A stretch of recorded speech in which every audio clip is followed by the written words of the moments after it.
Hi, this is Alejandro Caruso, and this is my guided activity number 1.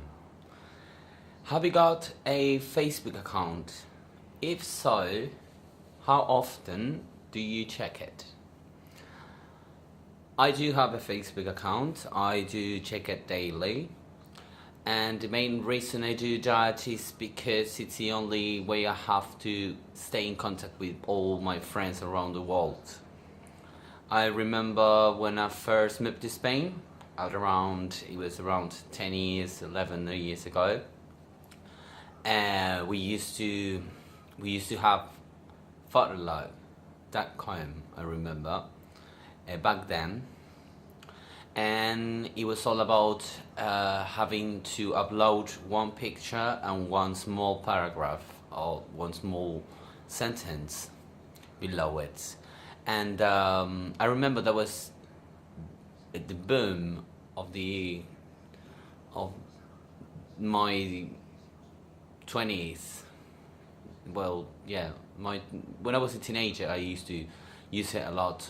And when I first moved to Spain, I started hearing about Facebook and this new thing. And it was only like to create a profile, and you had to have obviously a name and a profile picture, and you had a wall to share things with your friends, the friends that you added to your friend list.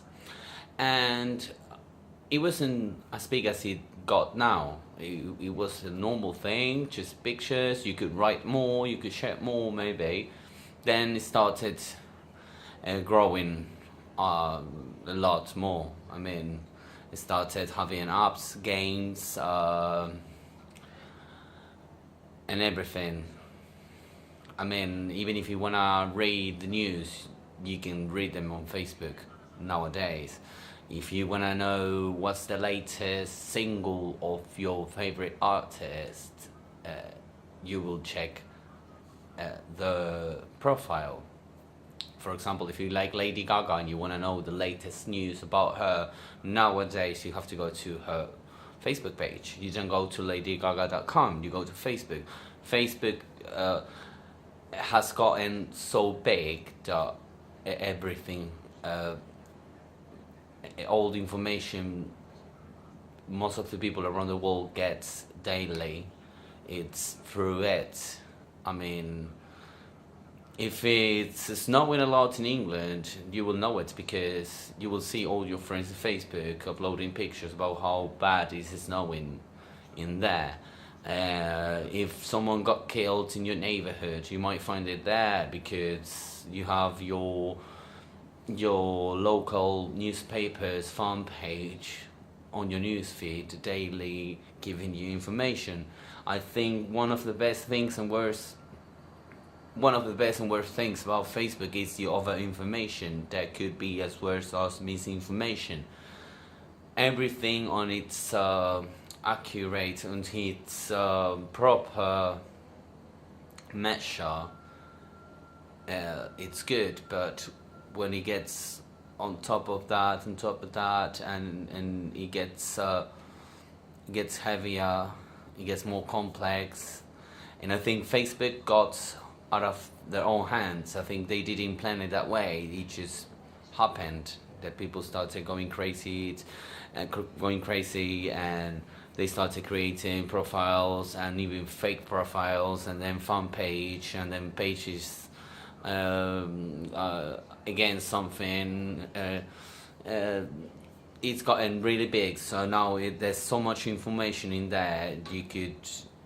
You could go crazy if you stick by it. You have to take it, I think, as a way to communicate with other people, to share your thoughts, and to be yourself, as long as you can be honest with the world. That's kind of a sick thing, because some people, like we see on the short film, some people pretend to be somewhere they don't, pretend to be someone they don't. They're not. Some people use it as a gun against people, use it as a tool to harm others more than make them happy or happier. I think it all depends on the use we do, and everything comes from us. If we do a good use, we are expecting the others to do it. Sometimes they don't, but we have to use it wisely, because it's a very, very big thing. Very big thing. How many people now they asking for donations through Facebook for they're asking for signs to get something done. They it's a whole thing. I think it's a massive corporation, obviously, but at the same time it does give something to the society, because we can analyze a lot of facts through Facebook, facts that are going on in the world. You know, how people are acting daily, how people are reacting, how people are not behaving or misbehaving around certain things, how people damage others just for the sake of it, how many people love their partners and then they stab them in the back. There's lots of misery. There's loads of misery in Facebook, but it depends on us to take advantage out of it, or just let it go, just let it be. I don't usually go on Facebook and gossip about others' lives. Normally, all my friends that are on my friend list, I mean, they don't share things that can harm others. I wouldn't take it. I just wouldn't have anyone as a friend that would play with others. But I'm quite sure there are a lot of people around the world that do it.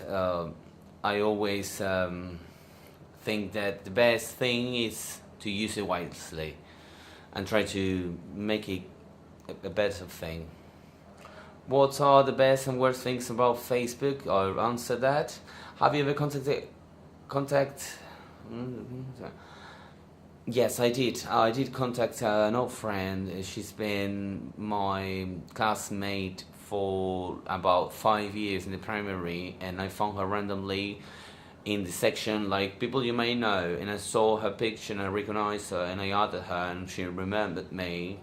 It was about 20 years ago. And she remembered me, and we shared a lot of things, and now we are in contact daily. She has a child now, she's married, and she's happily living in Buenos Aires, and I was glad that I found her, because I couldn't remember her last name, you know, and I did try to contact her, but I couldn't find her unless randomly, because she was a friend of a friend of a friend. I could find her, and now we are in contact thanks to Facebook. So big things like Facebook and complicated things like Facebook can give space to good things to happen too. I don't share anything on the internet. I'm very private about it. I'm very careful with what I share. I like to share my pictures, and I do share a lot of poetry and sentences that I find interesting, and people comment below my pictures and my status, and we debate and we speak about it, and I think always good things come out of the discussion of, I don't know, for example, a book I read and I recommend this book, and I put a short phrase below the picture, and people say, oh, that's interesting, or no, I read it, I don't think that, I do think that, I agree, I disagree. I like to share that kind of things. I'm not a gossip person. I don't usually share what I had for dinner, or what I went, where I went last night, or anything like that. I think it's a big space. It's a big space to communicate with people. So if you misuse it, you are wasting something rich. Do you know anyone who overshares on Facebook? Yes, I do know a lot of people. Most of them are deleted, but I did have cases that I used to open my news feed and see a lot of crap, just to be honest, and I wasn't keen on reading that anymore, so I thought the best thing I can do is just to delete you and not to read your silly things every day. Like, I went to the gym, I had this for dinner, oh, I like this political thing. I don't know, if the people that overshares normally are the ones that are more lonely and more needing attention. I kind of don't like that. I'm not seeking attention, I'm just sharing and speaking about things with my friends. I'm not oversharing. So I think that's my activity done. Thank you.